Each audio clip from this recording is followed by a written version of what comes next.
Bonjour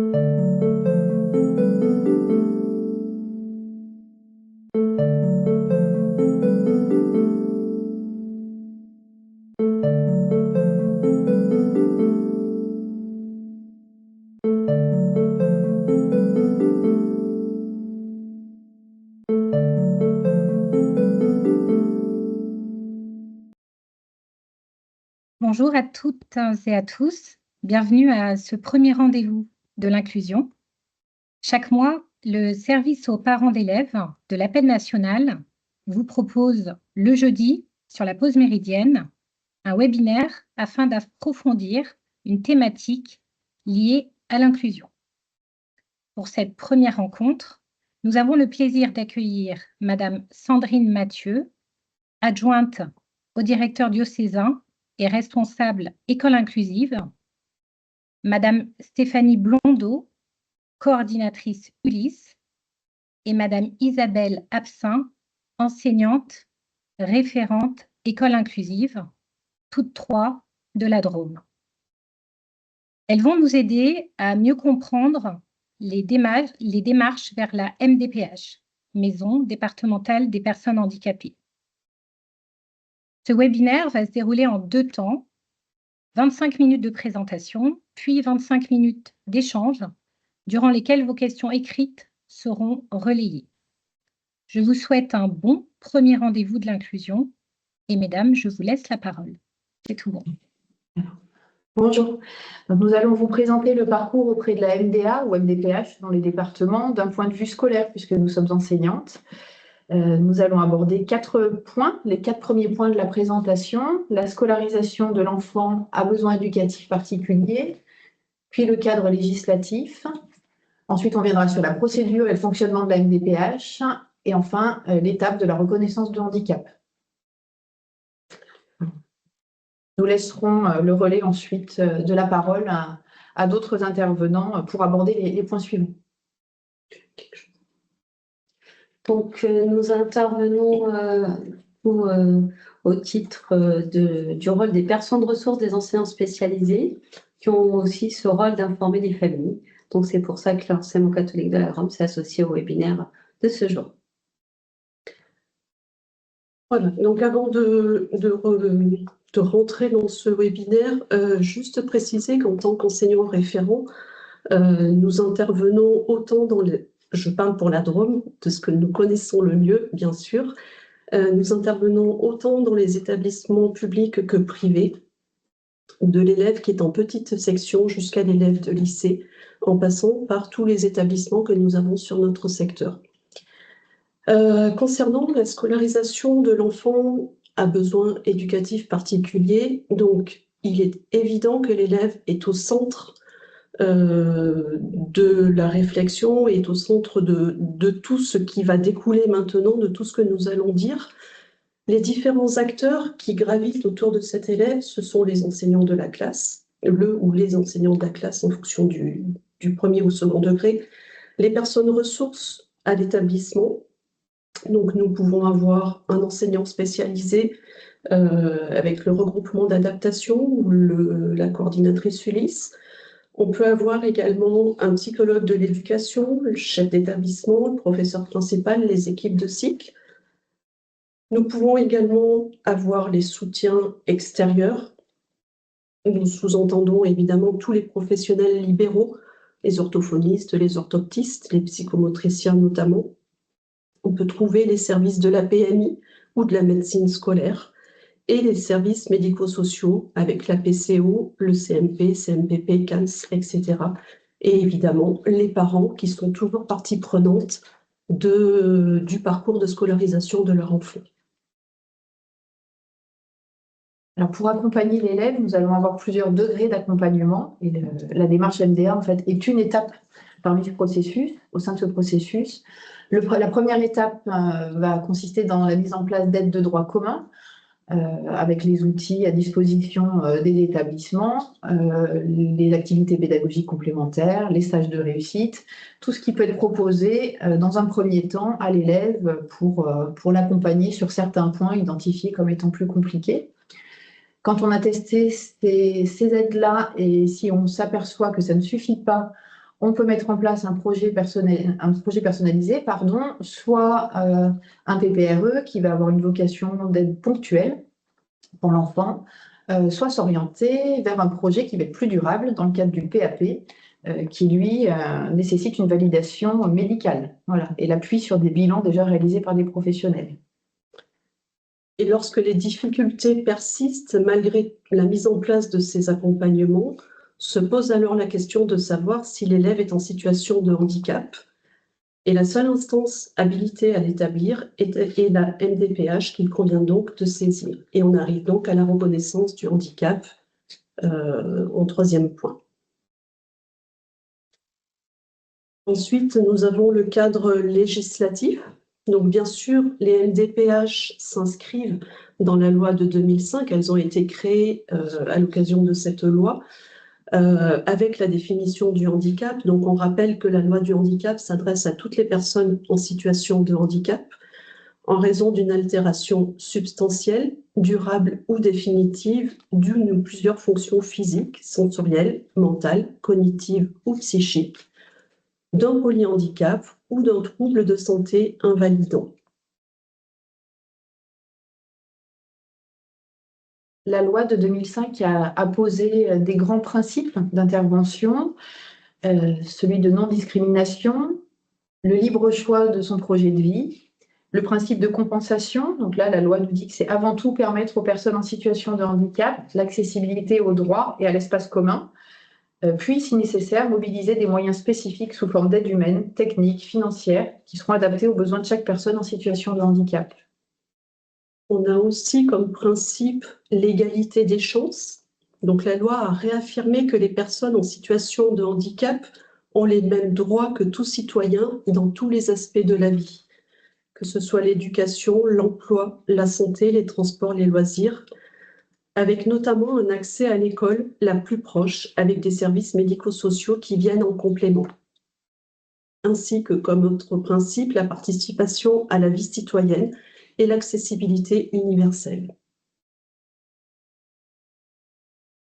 La loi de 2005 aborde 4 grands domaines: la question de l'accessibilité, le droit à la compensation, la notion d'école pour tous et la question de l'insertion professionnelle des personnes en situation de handicap.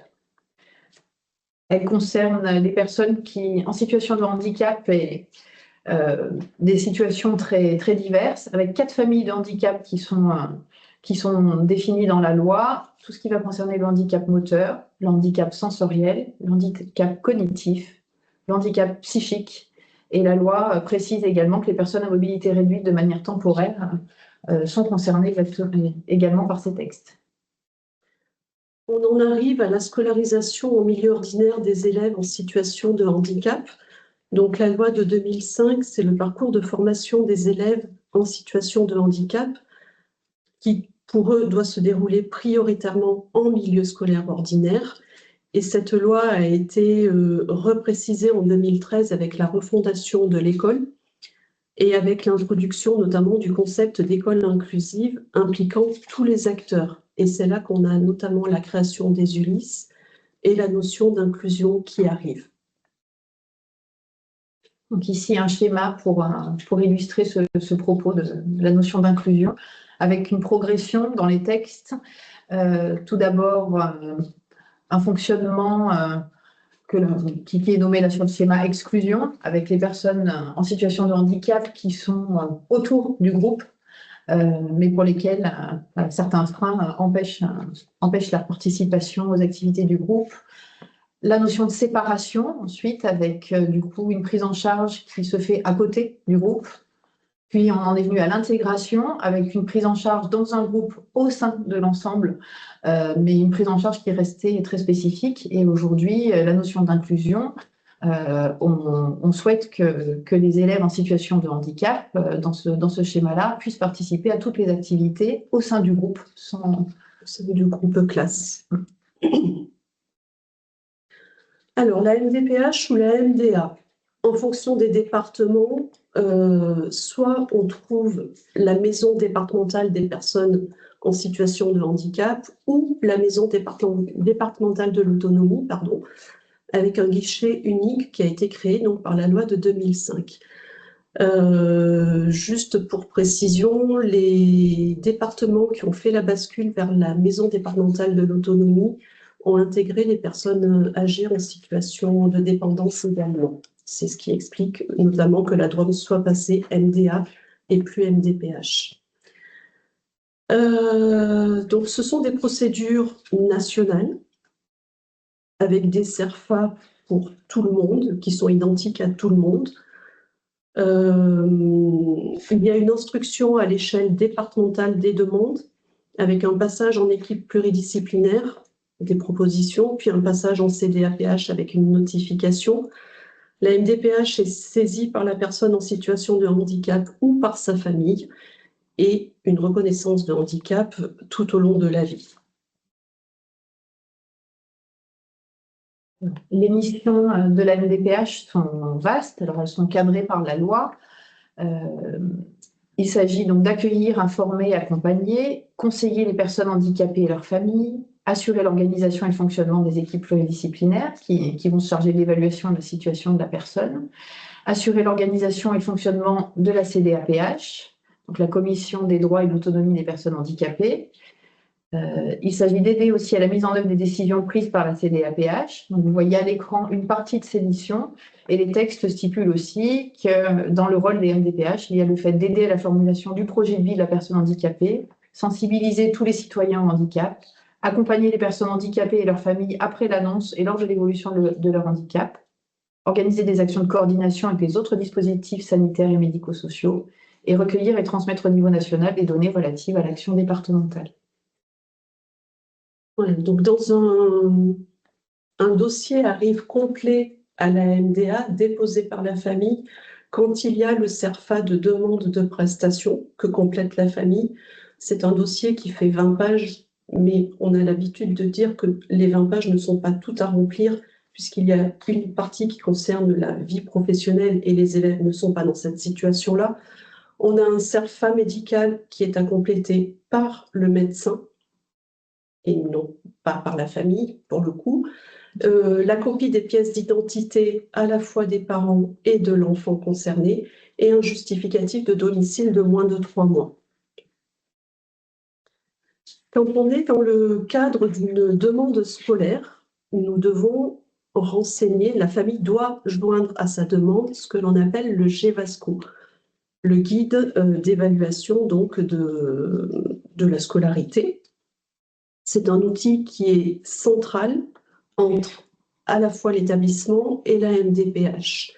Ce GEVASCO est renseigné par l'enseignant quand on est dans le premier degré ou le professeur principal en second degré dans le cadre d'une première demande. Et quand on a un dossier qui existe déjà à la MDA, qu'il y a déjà des compensations mises en place, c'est l'enseignant référent qui remplit le formulaire de réexamen. Encore une fois, nous parlons de notre département et de la façon dont c'est géré chez nous. Il peut y avoir des variantes en fonction de où on se trouve dans notre pays. Les parents sont bien sûr membres de droit de l'équipe éducative. Une équipe éducative ne peut se tenir sans la présence des responsables légaux. Et toute cette demande scolaire est complétée par les bilans médico-sociaux. Et là, c'est à la famille de transmettre tout ceci à la MDA. Nous ne transmettons rien à ce niveau-là, que la partie scolaire.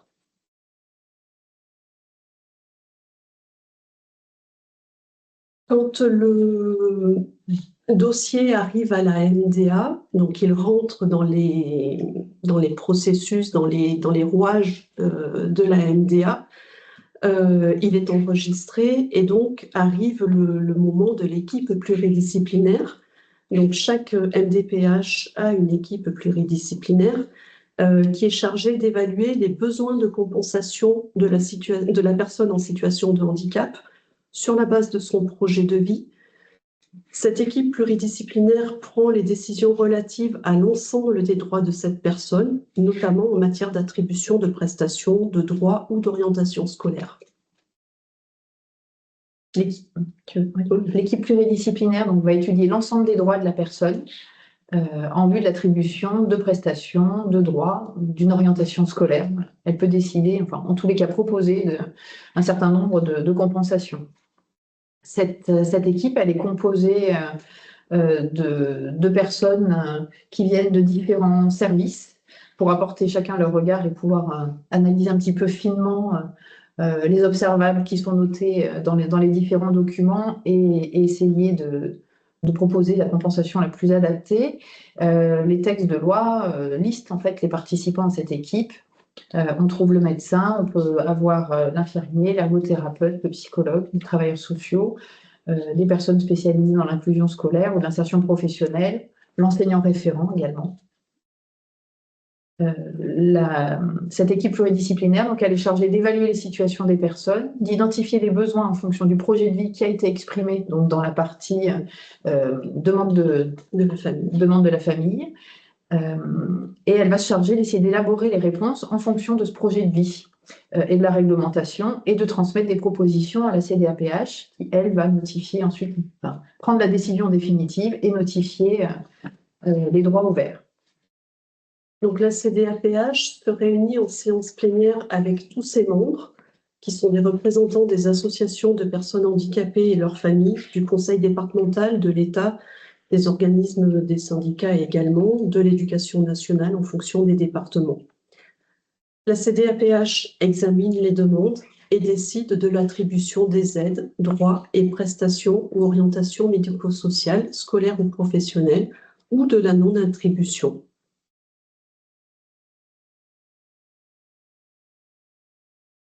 Les préalables à la demande, puisqu'on l'a dit au départ, donc cette étape de solliciter la MDA en fait arrive en cours de parcours. C'est un processus qui a démarré déjà avec les aides pédagogiques en testant certains aménagements.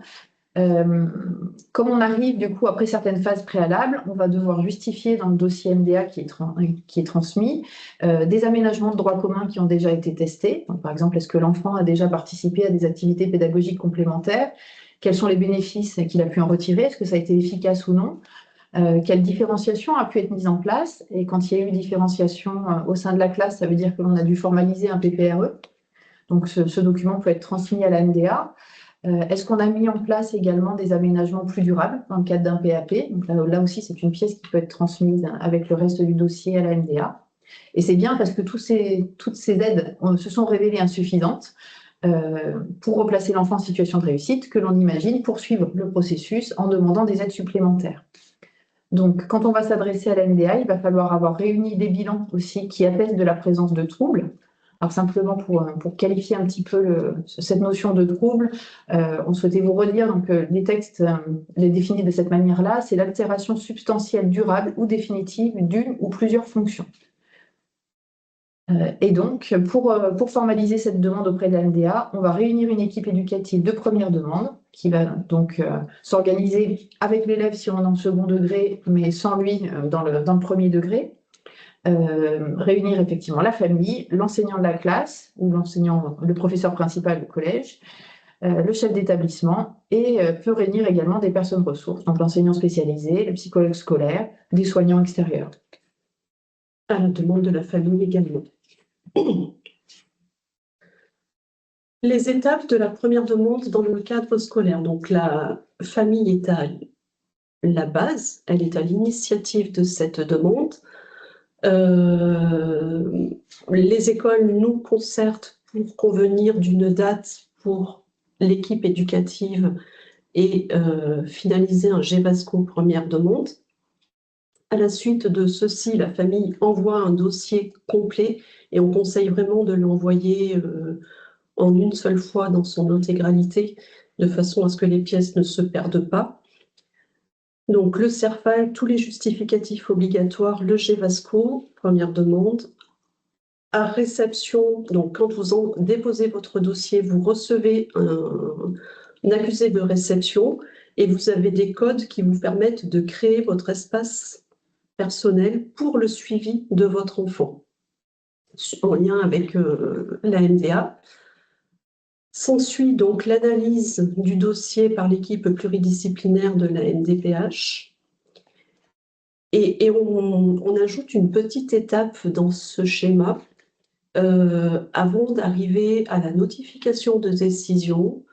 On peut avoir ce qu'on appelle un PPC, c'est-à-dire un plan personnalisé de compensation dans le cas où la MDA accorde des compensations et en refuse d'autres par rapport aux demandes de la famille. Donc ensuite, la famille reçoit une notification de décision avec une durée déterminée et donc accepte ou pas cette décision.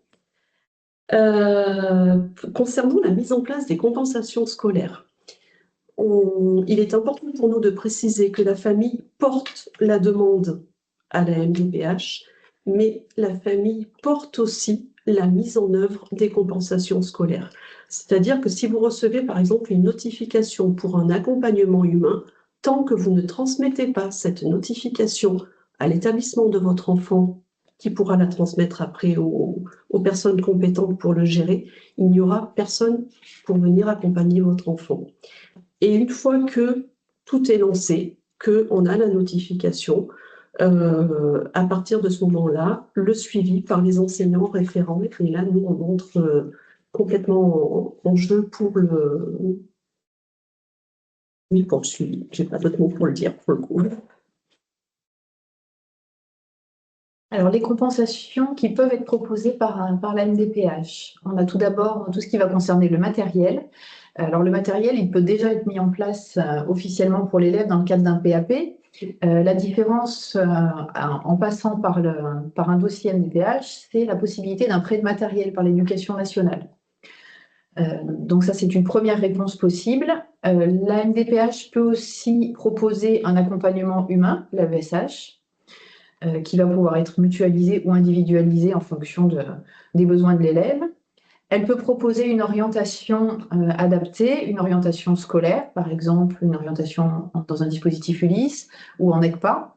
Elle va pouvoir aussi proposer une orientation médico-sociale, donc auprès par exemple d'un CESAD, donc un service de soins, ou d'un IME ou d'un DITEP, voilà, des services qui vont pouvoir accompagner l'enfant en dehors de l'école, mais aussi en lien avec l'école et dans l'école, en fonction de ses besoins. Les familles, là nous venons de parler des compensations au niveau scolaire. Les familles peuvent également avoir d'autres demandes, d'autres attentes, mais qui ne nous regardent pas, qui ne rentrent pas dans le cadre du GEVASCO, puisque ce n'est pas en lien avec le scolaire directement. Et parmi ce que les familles peuvent demander, ce sont les allocations, la PCH et la EEH. Et donc, comme on le disait tout à l'heure, le suivi annuel réalisé par l'équipe de suivi de scolarisation avec l'enseignant référent. Quand le suivi a été mis en place, on va pouvoir avoir différents scénarios à l'issue d'une année scolaire, à l'issue, le terme est mauvais parce que ça peut arriver plus tôt dans l'année, au moment de l'évaluation, en tous les cas, des aides apportées dans le cadre de l'ESS.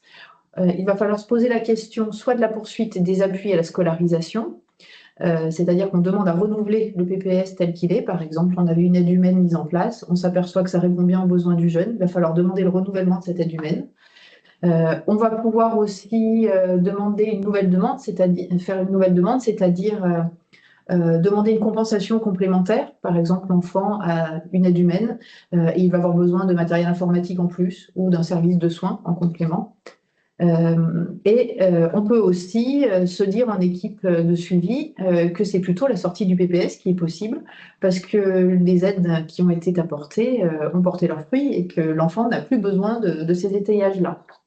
L'objectif étant toujours d'aller vers l'autonomie et de désétayer.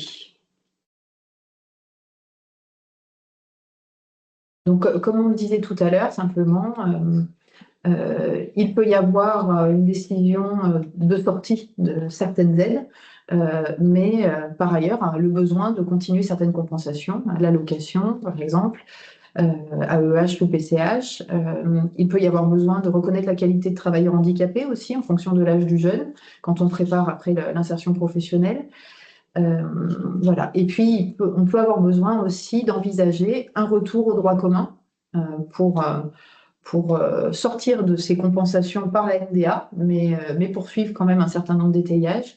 Là, on va s'orienter vers un PAP qui a peut-être été mis en place avant d'arriver au processus MDA, donc qui va être repris à cette étape-là. Et on va pouvoir aussi poursuivre les aménagements aux examens. Voilà, donc on voulait vous rappeler que qu'on parle d'aménagement, qu'on parle de dossier, l'élève est toujours au centre de tous les échanges que l'on peut avoir. Et on part toujours des besoins de l'élève. On ne parle pas des besoins de l'enseignant de la classe, on ne parle pas des besoins des parents, mais on parle bien de ceux de l'élève. Et donc, on est sur des observables par les enseignants.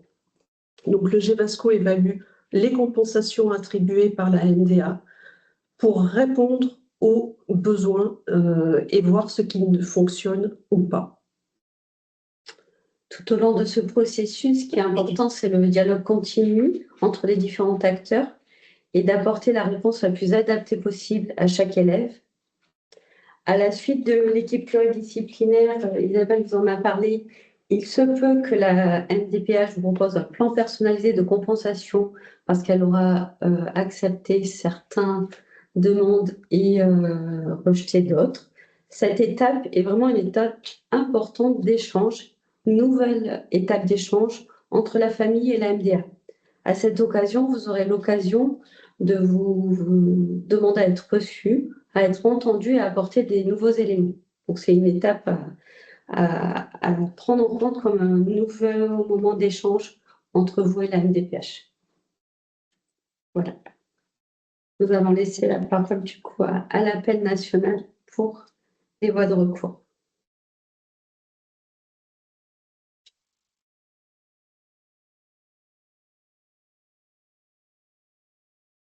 Marie?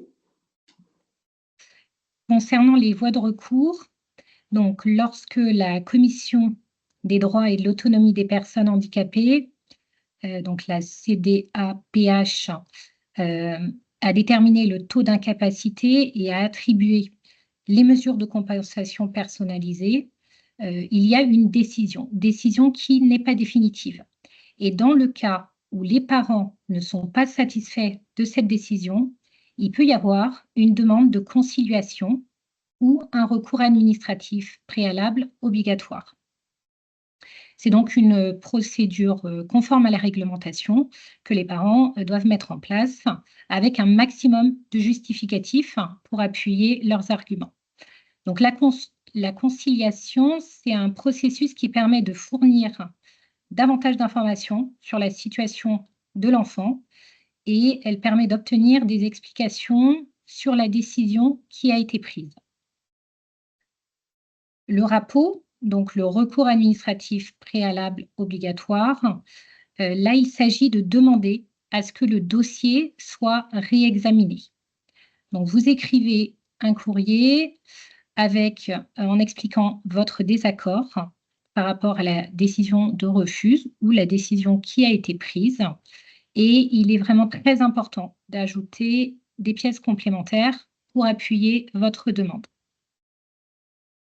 En troisième étape, il peut y avoir le recours contentieux.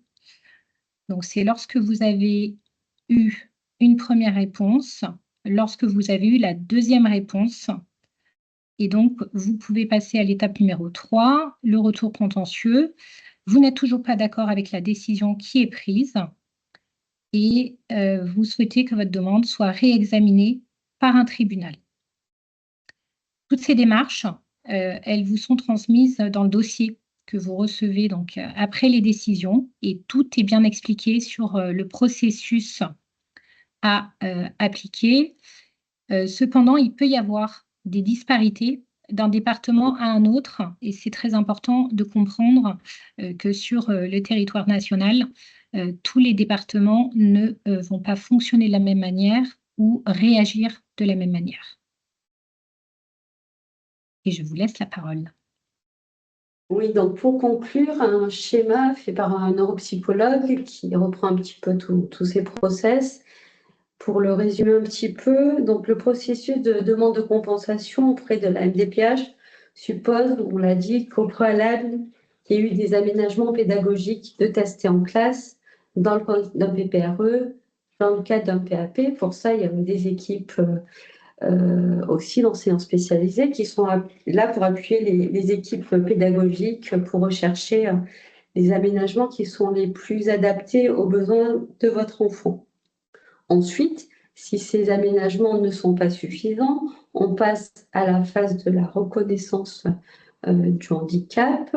On passe donc à la demande de compensation faite auprès de la MDA qui mettra en place un PPS, donc un projet personnalisé de scolarisation, le PPRE, le PAP, s'éteignant au profit du PPS. Avec ce PPS, sera apporté donc des aides définies par la MDA, des aides humaines, des aides matérielles, des aides en termes d'orientation, on les a vues précédemment. Et comme on l'a dit, ça sera important que chaque année, l'équipe de suivi de scolarisation, l'ESS, revoit la situation, réévalue la situation, voir si chaque fois les aides apportent la réponse souhaitée ou est-ce qu'il faut aller vers d'autres demandes ou d'autres dispositifs. En cas de refus de la MDA, cela ne signifie pas nécessairement que les difficultés ou le trouble et les besoins de votre enfant soient niés, soient inexistants. Et ça, il arrive parfois que cela indique seulement que les troubles ne sont pas reconnus au titre du handicap. À cet instant T, le dossier a été peut-être porté trop tôt.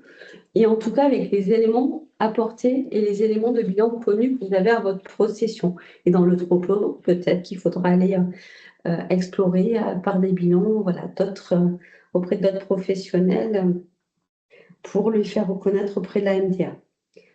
Dans ce cas-là, pour autant, toutes les aides qu'on a nommées précédemment, elles restent actives. Les équipes pédagogiques seront là parce que le PPS n'est pas activé par la MDPH. Et on retourne vers un PAP, un PPRE, les aides qu'on mettait en place et on continue à explorer quels sont les aménagements les plus adaptés pour votre enfant et ses besoins. Et là encore, il y a des enseignants spécialisés. Il y a des professionnels qui sont là pour accompagner les équipes pour chercher ces réponses. Et un petit rappel, parce que certaines demandes des fois sont portées pour cela, le PAP n'est pas nécessairement, le PPS n'est pas nécessairement nécessaire pour avoir des aménagements aux examens. Un PAP suffit pour faire des demandes d'aménagement aux examens, mais ça fera l'objet du webinaire suivant de l'appel. Merci beaucoup Sandrine, Stéphanie et Isabelle pour cette présentation détaillée sur les démarches MDPH. De nombreuses questions ont été posées dans le chat, donc je vous propose d'en parcourir quelques-unes. Et pour les questions qui ne trouveront pas de réponse lors de ce webinaire, nous les reprendrons dans une foire aux questions qui sera jointe au replay disponible sur le site appel.fr.